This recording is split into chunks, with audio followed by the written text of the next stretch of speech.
안녕하세요. 작가 날결입니다. 매일매일 행복한 글쓰기 하고 계시죠? 오늘 여러분과 함께 추구의 플롯 마지막 시간 한번 해보려고 합니다. 일단 오늘 첫 번째 할 부분은 주인공의 내면적 변화에 충실하라라는 부분 해보려고 해요. 플롯이라는 거는요, 점과 점을 연결하는 게임과 같대요. 그러니까 작가가 써내는 각각의 장면이 점이 되는 거고요. 좋은 공연의 관객은 두 점 사이를 잘 이해하고 있대요. 그리고 이들을 연결시키고 하나하나 연결시키다 보면 공연이 끝났을 때쯤 알게 된대요. 어떻게 이것들이 연결되어졌는지를요. 그때쯤이야 전체의 그림이 보여야 된다는 뜻이거든요. 첫째 막과 둘째 막에서 관객이 전체의 그림을 제대로 알지 못하는 것이 전체의 그림을 다 아는 것보다 중요하대요. 왜냐하면 관객들이 너무 일찍 이 이야기를 빤히 다 알게 되는 것을 원치 않기 때문에 실마리를 제공함으로써 동시에 관객으로 하여금 다른 쪽으로도 시선을 돌리게 해야 돼요. 그렇지 않으면 관객은 보면서 이런 생각을 한대요. 그럴 줄 알았다니까. 내가 생각했던 대로 진행이 되네. 그런 경우는 막 빨리 스킵해서 봐도 되는 그런 마음이 생기는 그런 불평을 하게 될 거래요. 작품의 마지막 단계는 그래서 뜻밖의 사실을 포함하고 있어야 된대요. 반전이라고도 하죠. 그 반전이라는 것은 뭐 스릴러나 추리 영화에서 나오는 그런 반전도 있을 수 있지만 우리 주인공이 무엇을 깨닫는가도 특별한 반전이 될 수 있어요. 예를 들면 추구의 플롯에서 뜻밖의 사실은 주인공이 추구했던 것을 얻었을 때 또는 포기했을 때 드러난대요.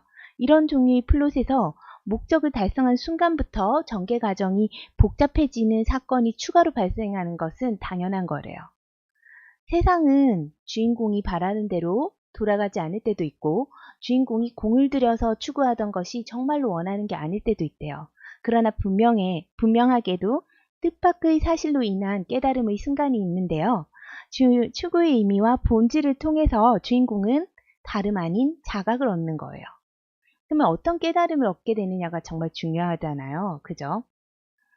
주인공은 깨달음을 통해서 성숙해지는데요. 우리가 이 추구의 플롯에서 몇 가지를 계속 예를 들어왔는데 이하손의 예를 볼게요. 이하손은 슬기롭고 용감하기도 하지만 올림포스 산에 살고 있는 신들이 우호적인 도움을 얻어서 황금 양털을 지키고 있는 용을 죽이고 이제 이하손은 집으로 돌아가 왕위를 되찾아야 돼요. 근데 과연 그렇게 될까요? 이 이야기에서는 그렇지 않게끔 이야기를 마무리한대요. 이하손은 사악한 왕 앞에 나타나 황금 양털을 발밑에 던지고 왕위를 물려달라고 요구를 해요. 그러나 황금 양털은 자기가 황금 양털을 갖고 와서 딱 던지는 순간 보통 양털로 바뀌어져 있는 거예요. 왕은 약속이 어긋났다고 주장하고 이하손은 양털이 언제까지나 황금으로 남아 있어야 한다는 조항은 없었지 않냐고 막 바락바락 대들어요. 그가 발견했을 때는 분명히 그게 황금 양털이었기 때문에요. 그러나 왕은 양위를 거절해요. 이제 이하손은 자신의 힘으로 이 문제를 해결해야 되는데요. 그날 밤 온 세상이 잠든 사이에 이하손은 왕을 죽이고 이제 모든 것을 다 가지게 돼요. 정당한 왕국, 매력적인 아내 메데이아, 색깔은 변했지만 황금 양털까지도요. 관객은 스스로에게 물어요. 아니 이하손은 힘든 여행을 할 필요도 없었잖아. 그냥 왕을 죽이면 되는 거였는데 왜 처음부터 안 죽인 거야? 물론 처음부터 죽일 수도 있었어요. 그러나 그렇게 했다면 이하손은 영웅은 되지 못했을 겁니다.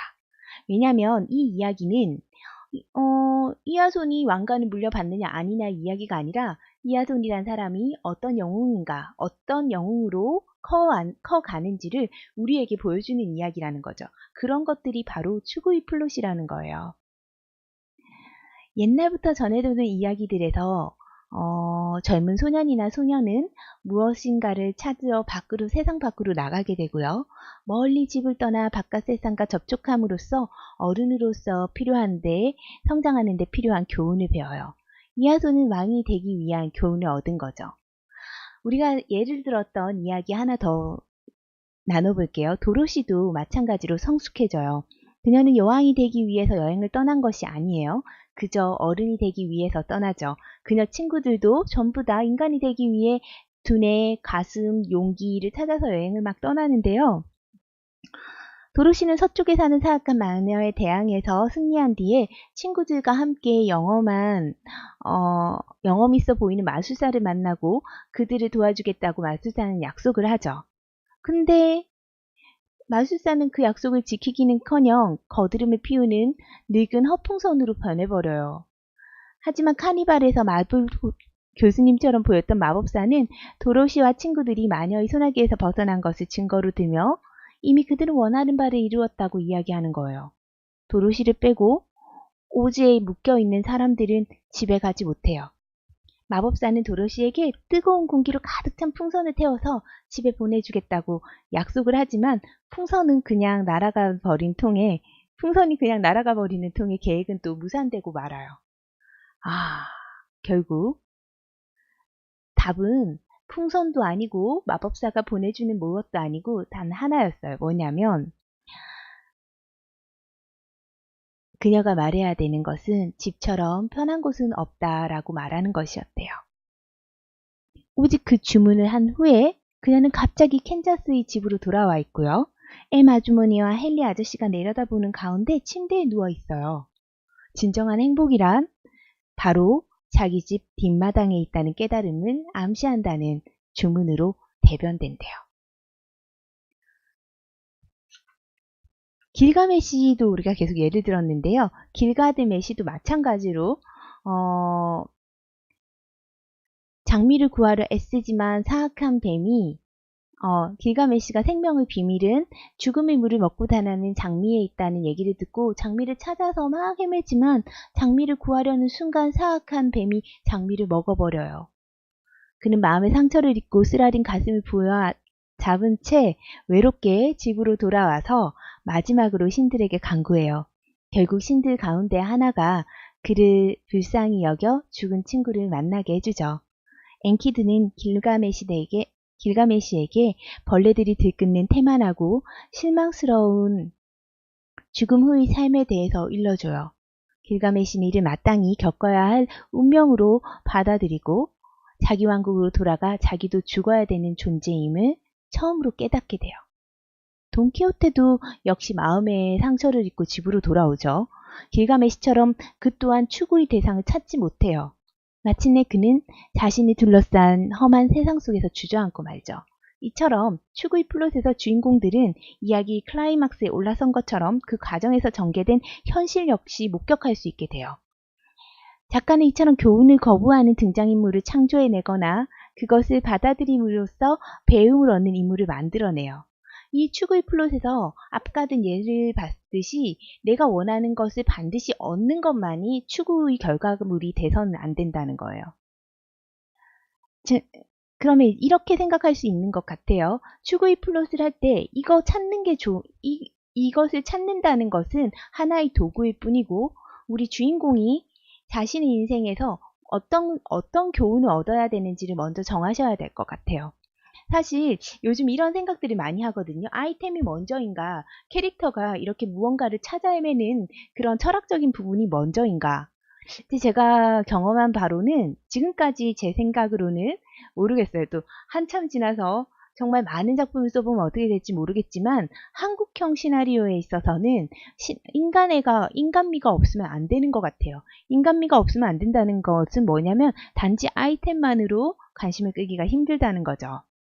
그래서 여러분이 이 주인공에게 어떤 교훈을 줄 건지 정하시고 그것에 관한 이야기를 만들어내면 추구의 플롯의 결과에서 우리가 목표로 찾아 헤매든 것이 겉으로 드러난 그 외형적인 목표를 차지하느냐 차지하지 않느냐는 전혀 중요한 것이 아니고 그 안에 주인공이 교훈을 얻어서 바뀌면 되는 거예요. 첫 번째 추구의 플롯 시간에도 말했듯이 정말 중요한 것은 주인공이 어떻게 바뀌느냐예요. 그럼 이제 마지막으로 추구의 플롯의 점검사항을 제가 읽어봐 드릴게요. 첫 번째 점검사항입니다. 추구의 플롯은 사람이나 장소, 사물을 찾는 플롯이어야 해요. 주인공이 찾으려고 하는 대상, 주인공의 의도와 동기 사이에 평형적인 관계를 발전시켜 나가야 한다고 합니다. 두 번째는 이 플롯은 주인공에게 많은 사람과 장소를 찾아다니게 하는데요. 그러나 주인공은 결코 바람 부는 대로 돌아다녀서는 안 돼요. 뚜렷한 인간관계에 의해서 움직임이 정해져야 된다는 거죠. 작가는 주인공의 여행이 아무런 안내 없이 이루어지도록 보이게 해야 돼요. 사실은 그런데 지나고 보면 분명한 원인이 있는 거죠. 세 번째는 플롯이 지리적으로 지역을 완전히 한 바퀴 돌게 하는 게 좋대요. 주인공이 맨 처음 자기가 시작한 곳으로 돌아와야 된다는 뜻이죠. 네 번째는 등장인물은 추구의 결과 끝에 가서는 처음과 상당히 달라져 있어야 돼요. 이 플롯은 추구를 하는 등장인물에 관한 것이지 추구하는 대상 자체에 초점이 맞춰져 있지 않대요. 주인공은 이야기가 진행되는 동안 변화의 과정을 겪고요. 그래서 우리는 생각해야 되는 것이 어떻게 구체적으로 변하는가를 생각해야 된대요. 다섯 번째, 여행의 목적은 지혜의 추구예요. 지혜는 영웅인 경우에는 자기 인식의 형태를 띠고요. 때때로 경우에 따라 여행은 성숙의 과정이 돼요. 어린 아이가 어른이 되는 교훈을 배우거나 어른이 인생의 교훈을 배우게 되는 거죠. 1막은 동기를 부여하는 사건을 포함하고요. 동기를 부여하는 사건이 주인공에게 실질적으로 추구를 하게 만들어요. 그러나 추구를 서둘러 시작하지 않도록 해야 되고 독자들이 모든 것을 예상하도록 하시면 안 돼요. 그리고 독자들과 관객에게 주인공이 왜 추구를 시작해야 되는지를 알게 해야 합니다. 7번째, 주인공은 최소한 한 사람의 여행 동반자가 필요해요. 그는 다른 인물들과 상호 교류를 이루며 이야기를 끌고 가야 되기 때문이거든요. 그에게는 생각을 나누고 토론할 대상이 필요해요. 8번째, 도움을 주는 등장인물을 설정해야 돼요. 9번째, 마지막 막은 등장인물의 발견을 포함해야 되는데요. 이는 주인공이 추구를 포기하거나 성공적으로 끝마친 다음에 있어야 한대요. 10번째, 주인공이 발견하는 것은요, 처음 목표로 했던 것과는 다르기 마련이라는 거. 그런 인생의 섭리를 마지막에 꼭 넣어주시면 조금 더 깊이 있는 시나리오가 되지 않을까 싶습니다. 이것으로 해서 추구의 플롯을 마치도록 할게요. 날씨가 덥고 힘들지만 우리는 항상 행복한 글쓰기를 하는 우리로서 즐거운 하루하루 글 쓰는 하루를 보냈으면 좋겠습니다. 여러분이 오늘 쓰는 글들이 여러분의 꿈을 이루는 큰 발판이 되기를 항상 기원합니다. 사랑합니다.